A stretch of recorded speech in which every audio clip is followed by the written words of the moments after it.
Shalom. First and foremost, as always, we want to give all praises, honor, and glory to Yahweh Ba'ashem, Yahweh Shai Ba'ashem, Ha, Rakak Wadash. Double honors, of course, to the apostles and those which are a great millstone, who taught us this truth and do rule well as honors to you, Akim, um, presenting this doctrine, this 144% truth, to the hopeful elect brothers that be scattered abroad, the four winds, of course, that may even look like the heathen nation and pertain to the speckled bird prophecy, but go back to one of the 12 patriarchs of Jacob and or Yasharallah, you know, as well as, of course, a shalom to the hopeful one-third, which are out here watching and learning and applying these scriptures and prophecies to their lives diligently. To you, we say shalom. Salakia, for the kind of like the hiatus going on here. My apologies. I've had a lot going on, which is no excuse. We can't put our candle under a bushel, so to speak, and the scriptures also say, woe unto the slothful servant. So, I just want to say, Salakia to, you guys, I'm kind of going through it a little bit still, I'm catching a little bit more hell. I lost my voice, so, Salakia, bear with me. I know it's very raspy and not very pleasant to listen to. So, my apologies.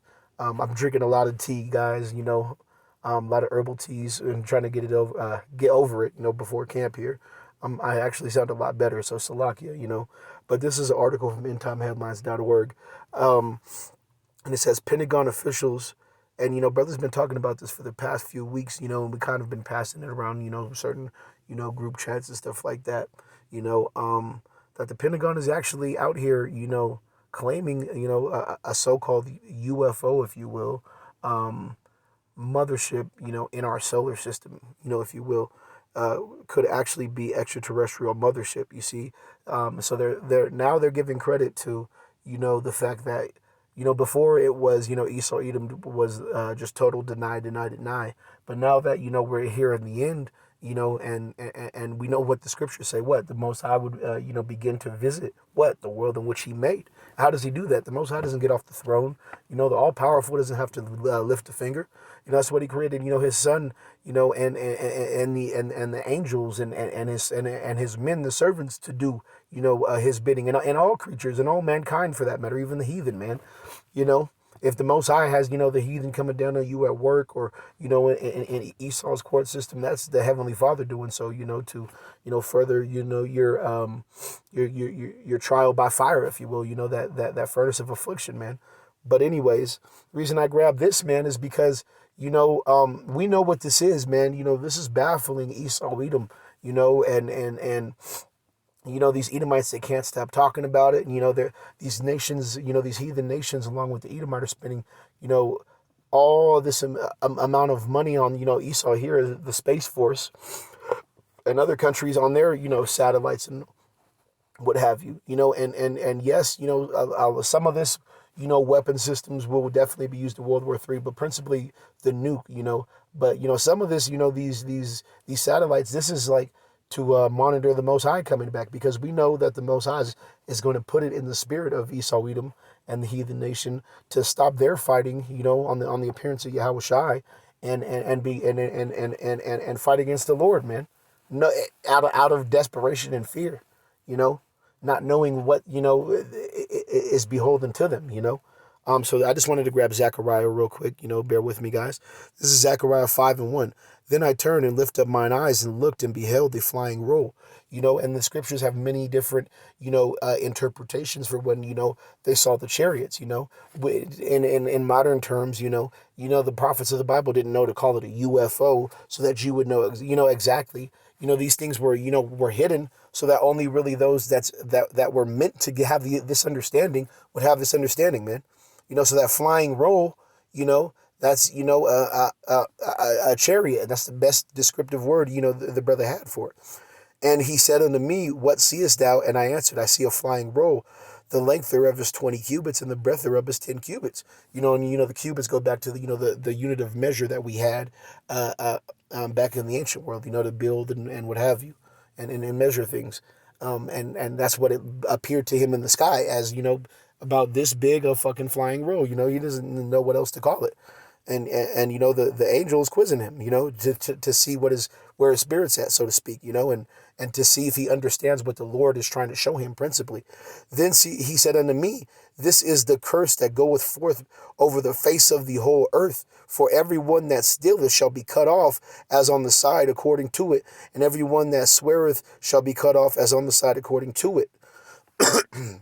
Salakia, yeah, I lost my voice, guys, so I'm really trying to get it out, Salakia.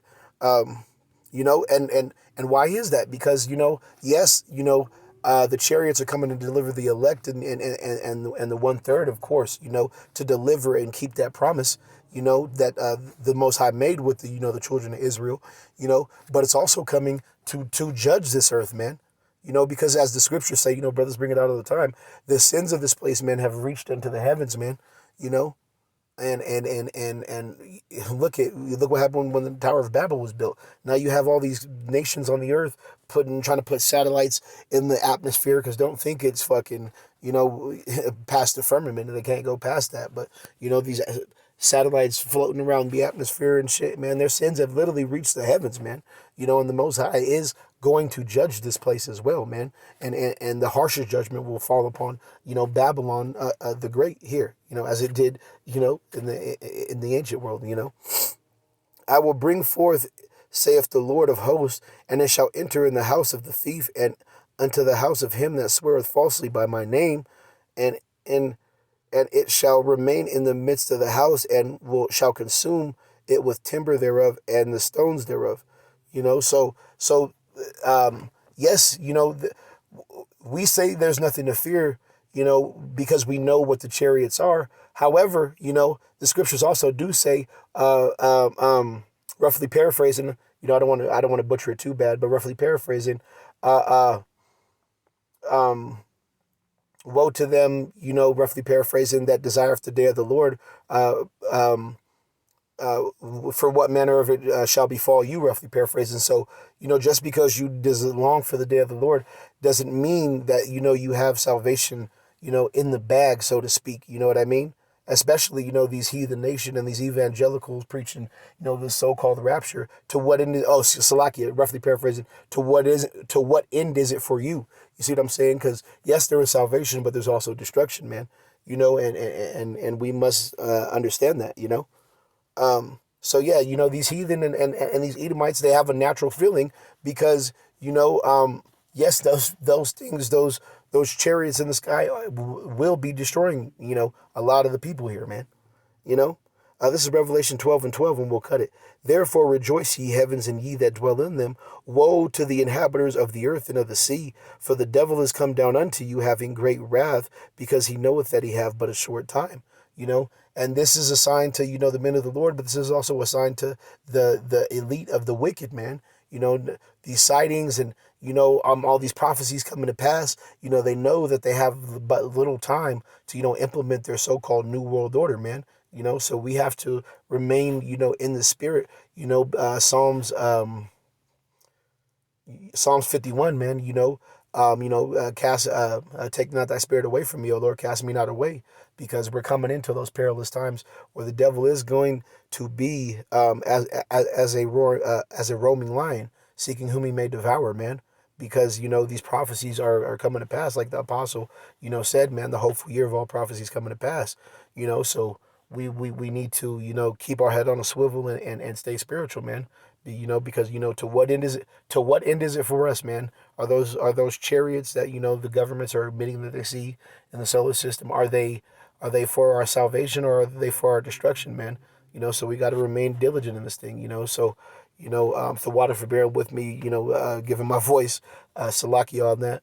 But Abaratazah, somebody was edified by this. I want to give all praises, honor, and glory to Yahweh Ba'ashem, Yahweh Shai Ba'ashem, Ha'arakakwadash. Double honors, of course, to the apostle, known as a great millstone who rule well. Honest to you, Akim, out there doing this work of truth and sincerity, presenting bodies, living sacrifices. Shalom.